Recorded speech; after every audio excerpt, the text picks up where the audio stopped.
In this video, we will continue with the identification of stratified, pseudostratified, and transitional types of epithelial tissues in H&E stained sections.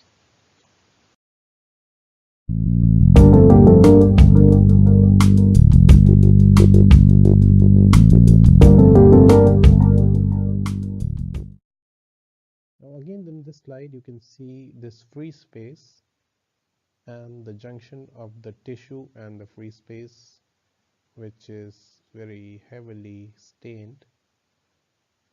So let us zoom in a bit on this. Now on zooming in, we can see that the shape of the cells is not at all clear, but what is very clear is that there are multiple layers of nuclei. So this is a typical example of stratified epithelium, and you can see on the basal side of the tissue the nuclei are very dense and the shape is not very distinguishable. But as you go towards the free space, the shape becomes more and more flattened, which is typical of squamous epithelium.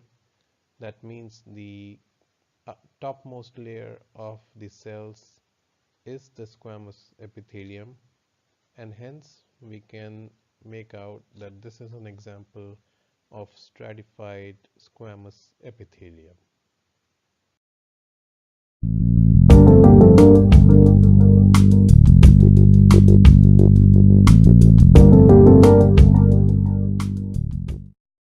This slide is also quite similar to the previous slide of stratified squamous epithelium, having multiple layers of nuclei, and the top layer having flattened nuclei typical of stratified squamous epithelium.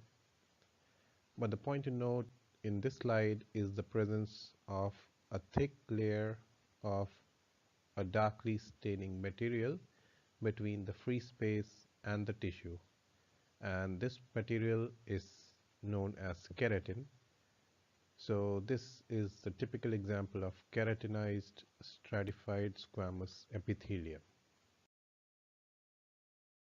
Once again, you can see the keratinized stratified squamous epithelium having flattened epithelial cells with flattened nuclei on the topmost layer, whereas densely packed nuclei towards the basal side, and the presence of a thick layer of keratin between the free space and the tissue.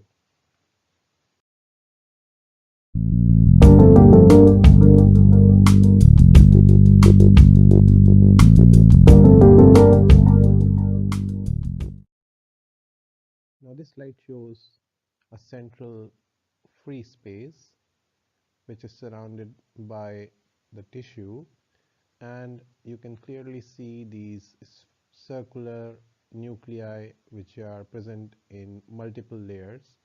So this is the typical example of stratified cuboidal epithelium, which is commonly seen in large ducts of exocrine glands. Here is another example of the same. You can see the epithelium surrounding this free space, which is probably the lumen, and these circular nuclei which are typical of the cuboidal epithelium present in multiple layers, once again denoting the presence of stratified cuboidal epithelium, which again is the hallmark of the large ducts of exocrine glands.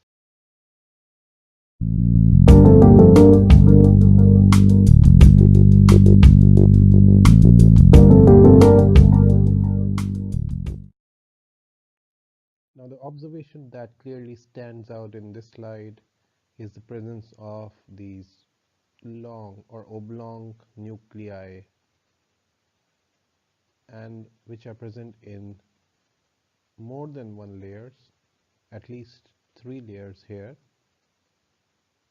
So this is a very typical example of stratified columnar epithelium because you can see the free space towards the apical surface, and the nuclei of the topmost layer are columnar and are present in multiple layers. Thus, this is an example of stratified columnar epithelium. Now, once again, this slide shows multiple layers of nuclei, which suggests this is an example of stratified epithelium. But the layer on the top consists of long or oblong nuclei, and thus this is also an example of stratified columnar epithelium.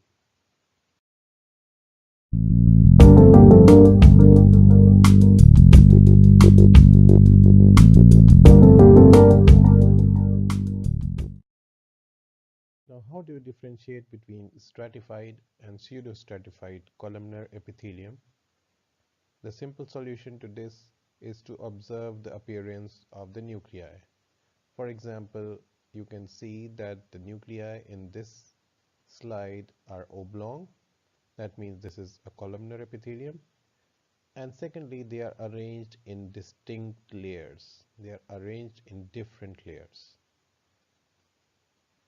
On the other hand, in this slide, once again the nuclei are oblong. That means this again is an example of columnar epithelium, but they are not arranged in distinct layers. Some nuclei are stacked in between others, and one cannot make out different and distinct layers of nuclei. So when you find the nuclei arranged in distinct layers, that means it is an example of stratified columnar epithelium. Whereas if you find the nuclei arranged in indistinct layers or stacked in between one another, that's an example of pseudostratified columnar epithelium. Although the slide is quite heavily stained, we can still make out the shape and arrangement of the nuclei. On zooming in, we can make out that the nuclei of the outermost layer are oblong. Hence, this is an example of columnar epithelium. However, the nuclei are not arranged in separate layers which are indistinct. Some nuclei are stacked between nuclei of two or more layers. So this is a typical example of pseudostratified columnar epithelium. Another important observation to note in this slide is the presence of certain apical surface projections which are very closely stacked and are very short in length. These are actually cilia. We can also see a darkly stained layer just at the apical surface, which is due to the staining of the basal bodies of these cilia. So this slide is an example of ciliated pseudostratified columnar epithelium. Here is another example of pseudostratified columnar epithelium. As you can see, these oblong nuclei, which are again not arranged in distinct layers. So this is again an example of pseudostratified columnar epithelium, and you can also note the presence of cilia, which are short in length and densely packed. In addition, you can also see the darkly stained basal bodies of these cilia, which is typical of ciliated pseudostratified columnar epithelium.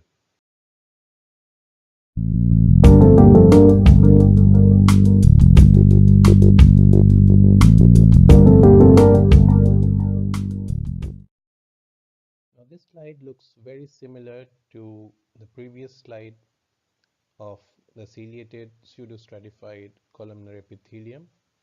As we can see, the oblong nuclei not arranged in distinct layers, which is typical of pseudostratified columnar epithelium, and the surface projections from the apical surface of the epithelial cells.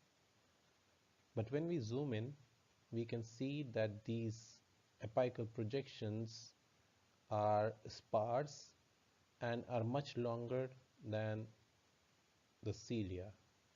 These are known as stereocilia, and in contrast to the cilia, these are non-motile. This slide is another example of pseudostratified columnar epithelium with stereocilia, and you can clearly see that the stereocilia are much longer in length and almost up to about half of the length of the epithelial cell itself, and these are very sparsely arranged, not densely packed as cilia, and these are non-motile as compared to cilia, which are motile. Once again, let us differentiate between cilia and stereocilia.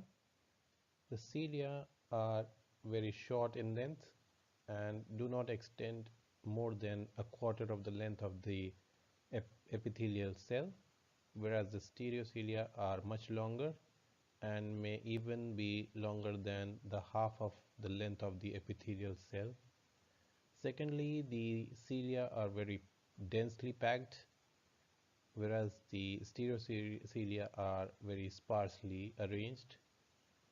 And lastly, there is the presence of a darkly stained layer, which is due to the staining of the basal bodies of the cilia, which are motile, and there is no such staining because of the lack of basal bodies in stereocilia, which are non-motile.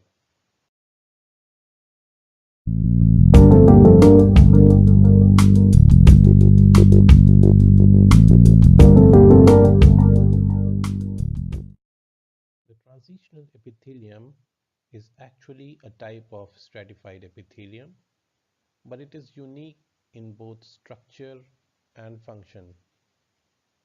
Structurally, the outermost cells of the transitional epithelium are dome-shaped or umbrella-shaped because of the curvature of their apical surfaces. Functionally, the transitional epithelium can undergo changes in the number of cell layers according to the state of distension or relaxation of the tissue. Now once again you can see that the transitional epithelium is made up of multiple layers of epithelial cells, but the important observation to note here is the umbrella shaped cells of the outermost layer, and this is because of the curvature of the apical surface of these cells. We now come to the end of this video, which was to help you with the identification of various types of epithelial cells.